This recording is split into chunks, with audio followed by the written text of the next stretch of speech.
নমঃ শিবায়। এই যে 2026 সালের এপ্রিল মাস চলছে, এই এপ্রিল মাস আপনারা যারা বৃশ্চিক রাশির মানুষজন রয়েছেন, আপনাদের জন্য কি কোনো বড় পরিবর্তন নিয়ে আসতে চলেছে? এই মাসের মধ্যে কি কোনো সতর্কবার্তা, কোনো চ্যালেঞ্জ লুকিয়ে আছে? এই মাসে আপনার কখন সাবধান থাকা উচিত আর কখন আপনার ভাগ্যের দরজা খুলে যাবার মতন সম্ভাবনা আপনার দরজায় এসে দাঁড়াবে, এ সমস্ত কিছু আজ আমি আপনাদের সামনে আগাম পূর্বাভাস হিসাবে রাখতে চলেছি। আপনারা যারা বৃশ্চিক রাশির মানুষজন রয়েছেন, আপনাদের শরীর কেমন থাকবে, আপনাদের পরিবারে কতটা সুখ, কতটা শান্তি এপ্রিল মাসে বিরাজ করবে, প্রেম এবং দাম্পত্য জীবনে কোনো নতুন মোড় আসতে পারে কিনা, আর সব থেকে গুরুত্বপূর্ণ হচ্ছে এই এপ্রিল মাস কর্মক্ষেত্রের জন্য কেমন থাকবে, কতটা লাভ পাবেন, কখন সমস্যা হতে পারে, সমস্ত কিছু নিয়ে একটি বিশ্লেষণ আপনাদের সামনে আমি রাখতে চলেছি, যা আপনাদের এপ্রিল মাসকে ঠিক মতনভাবে পরিচালিত করতে আপনাদেরকে সাহায্য করবে। এই ভিডিওটি একদম শেষ পর্যন্ত দেখবেন, কারণ গ্রহগত বাধা কাটানোর জন্য আমি বেশ কিছু উপায় আপনাদের সামনে রেখে দেব, যা নিশ্চিতভাবে আপনাদেরকে গ্রহগত বাধা দূর করতে আপনাদেরকে সাহায্য করবে।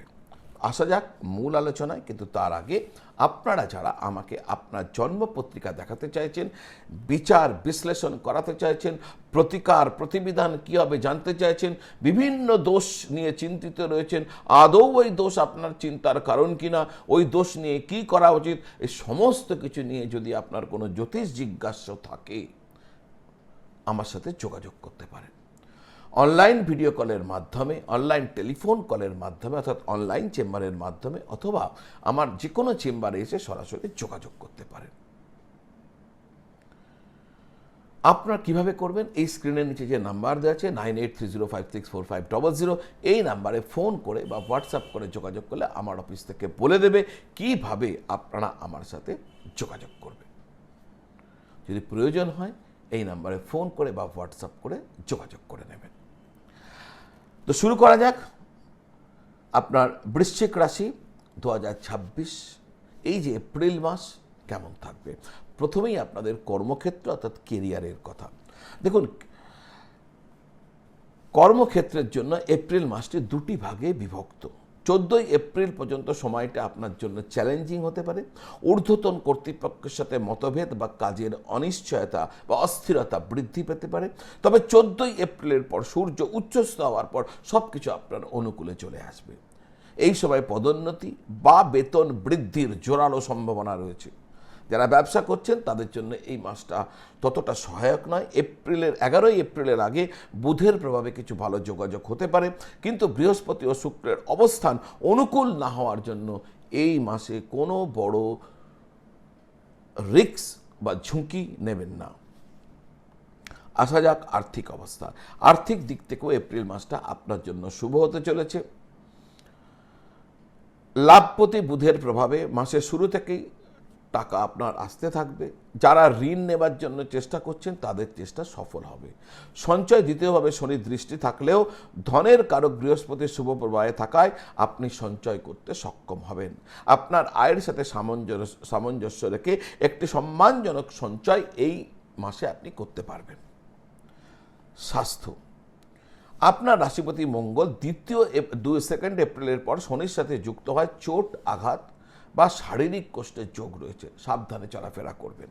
14ই এপ্রিলের পর সূর্যের প্রভাবে আপনার রোগ প্রতিরোধ ক্ষমতা বাড়বে, যা পুরনো রোগ থেকে আপনাকে মুক্তি দিতে সাহায্য করবে। তবে অনিয়মিত খাদ্যাভ্যাস এবং আলস্য আপনার স্বাস্থ্যের ক্ষতি করতে পারে, তাই নিয়মিত যোগব্যায়াম ও সুষম আহার বজায় রাখবেন। প্রেম এবং দাম্পত্য জীবন, প্রেম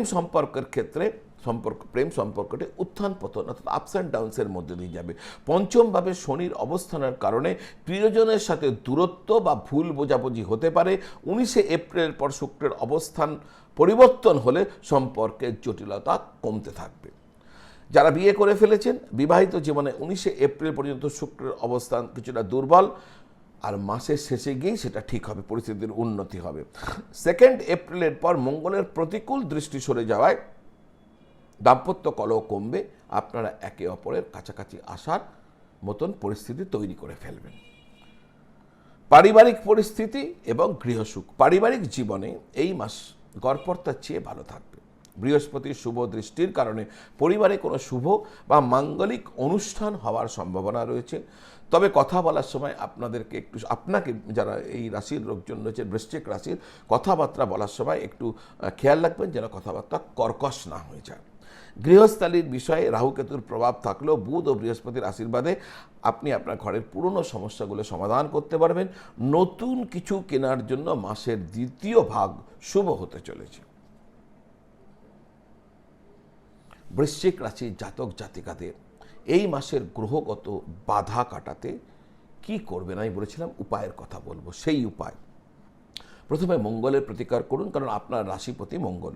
যেহেতু মঙ্গল ও শনি একত্রে অবস্থান করছেন, তাই প্রতি মঙ্গলবার এবং শনিবার হনুমান চালিসা পাঠ করবেন। এটি আপনাকে চোট, আঘাত এবং মানসিক অস্থিরতা থেকে রক্ষা করবে। সূর্যের আশীর্বাদ, 14 এপ্রিল পর সূর্য যখন উচ্চস্থ হয়ে যাবেন, তখন প্রতিদিন সকালে উদীয়মান সূর্যকে জল দিন। এটি আপনার কর্মক্ষেত্রে সাফল্য, মান, সম্মান এগুলো সব বৃদ্ধি করবে। শনির অশুভ প্রভাব কাটাতে প্রতি শনিবার অশ্বত্থ গাছের নিচে সরষের তেলের প্রদীপ জ্বালান।